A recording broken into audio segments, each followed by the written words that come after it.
हम सभी सनातनियों की श्री कृष्ण में अपार श्रद्धा है, किंतु महाभारत युद्ध के वास्तविक कारण और महत्व को समझने के लिए कुछ देर के लिए हम श्री कृष्ण को ईश्वर ना समझकर एक असाधारण मनुष्य मान लेते हैं, ताकि कौरव और पांडवों का बल अच्छी तरह से समझ सकें। तो चलो अब शुरू करते हैं। जो लोग बर्बरीक का नाम ले रहे हैं उन्हें ये बता दूं कि बर्बरीक जैसा कोई पात्र मूल व्यास महाभारत में है ही नहीं।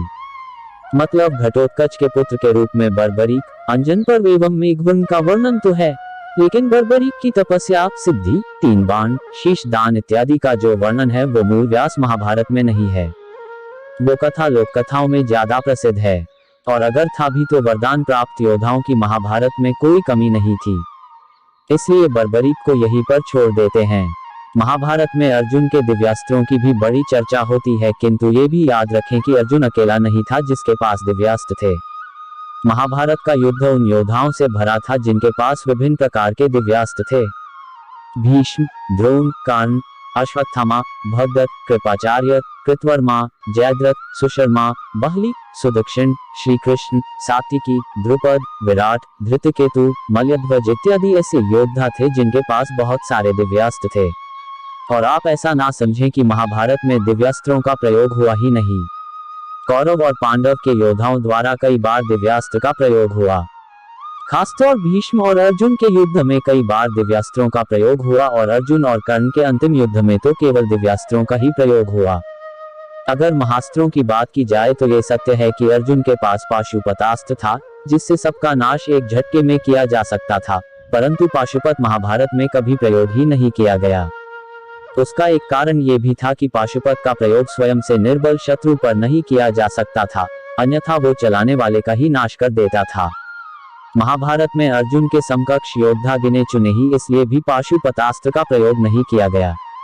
दूसरा महाअस्त्र था नारायणास्त्र, जो अश्वत्थामा के पास था और उसका प्रयोग हुआ भी, किंतु श्री कृष्ण ने पांडवों को बचा लिया।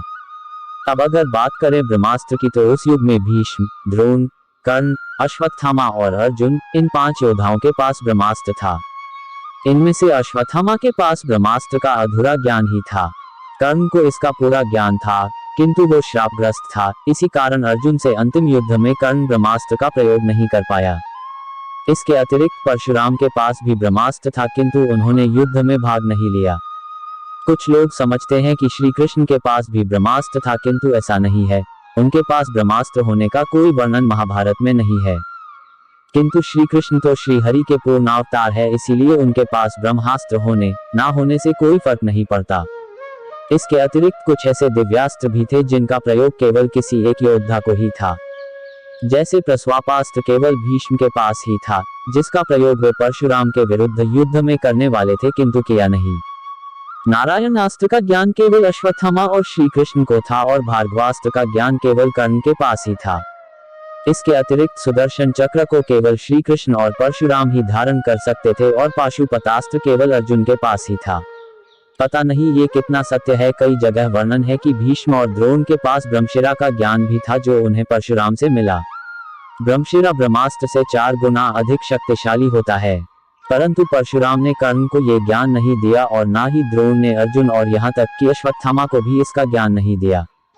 तो दोस्तों, इतने बड़े विश्लेषण की आवश्यकता इसीलिए पड़ी कि आप ये समझ जाएं कि महाभारत में केवल अर्जुन के पास ही दिव्यास्त्र नहीं थे। हाँ, अन्य योद्धाओं की तुलना में अर्जुन पास कुछ अधिक दिव्यास्त्र थे, जो उसने इंद्रदेव से प्राप्त किए थे। दूसरे की जो ये समझते हैं कि महाभारत में दिव्यास्त्रों का प्रयोग नहीं हुआ, वे भी गलत हैं। उस महायुद्ध में भयंकर मात्रा में दिव्यास्त्रों का प्रयोग हुआ था। उस युद्ध में ऐसे कई योद्धा थे जो शीघ्रता से उस युद्ध को समाप्त कर सकते थे। जैसा कि श्री कृष्ण स्वयं कहते हैं कि अगर केवल भीष्म नहीं होते तो वो युद्ध केवल एक दिन में जीता जा सकता था। तो अब सवाल आता है कि जब महाभारत में इतने महान योद्धा थे तो वो युद्ध 18 दिनों तक क्यों खींच गया? उत्तर है केवल भगवान श्री कृष्ण के कारण। आप इस युद्ध के उद्देश्य को जानने का प्रयास कीजिए। श्री कृष्ण का उद्देश्य इस युद्ध के द्वारा अधिक से अधिक योद्धाओं का नाश कराना था, और वो भी दोनों ओर से। कहा जाता है कि उस समय पृथ्वी का भार इतना बढ़ गया था कि उसके बोझ से पृथ्वी फट जाती। पृथ्वी का बोझ कम करना अत्यंत आवश्यक था, और श्री कृष्ण का अवतरण वास्तव में इसी कारण हुआ था, न कि कंस को मारने के कारण। अगर ये युद्ध जल्दी समाप्त हो जाता तो उनका ये उद्देश्य पूर्ण नहीं हो पाता। यही कारण है कि उनके ही कारण ये युद्ध इतने दिनों तक चला। वास्तव में श्री कृष्ण महाभारत युद्ध में अद्भुत भूमिका निभा रहे थे। उन्हें कौरव और पांडवों की सेना का नाश भी कराना था और इस बात का ध्यान भी रखना था कि पांडवों की पराजय ना हो। वो उस युद्ध में कितने दबाव में होंगे इसका हम और आप अनुमान भी नहीं लगा सकते। यही कारण था कि उन्होंने युद्ध में शस्त्र ना उठाने की प्रतिज्ञा कर ली और उनकी प्रेरणा से बलराम ने भी युद्ध में भाग नहीं लिया ताकि वो युद्ध अधिक समय तक चल सके। इन दोनों के युद्ध में भाग लेने पर संभव था कि युद्ध कुछ जल्दी समाप्त हो जाता और श्री कृष्ण का उद्देश्य अधूरा रह जाता। जो लोग उन पर पक्षपाती होने का आरोप लगाते हैं वे ये जान लें कि महाभारत के 36 वर्ष पश्चात जब यादवों की संख्या और बल बहुत अधिक बढ़ गया तो स्वयं श्री कृष्ण और बलराम ने अपने ही यादव वंश का नाश कर दिया। गांधारी का श्राप तो बस निमित्त मात्र था। अब जाते जाते श्री कृष्ण को एक योद्धा के रूप में भी देख लेते हैं।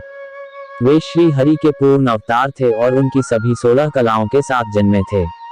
श्रीहरि के सभी शस्त्र उनके पास थे किंतु इस पर भी कई युद्ध में उन्हें भी संघर्ष करना पड़ा था।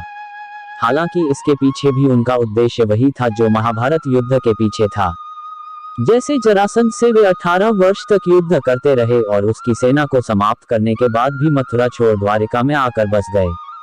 शाल्व और उनका द्वंद्व 26 दिनों तक चला था।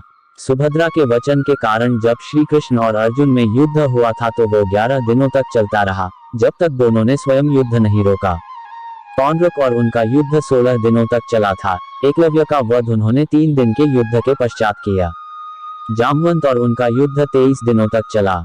बानासुर के साथ उनका युद्ध 1 मास तक चला जिसके बाद अंततः भगवान शंकर को बानासुर की सहायता के लिए आना पड़ा।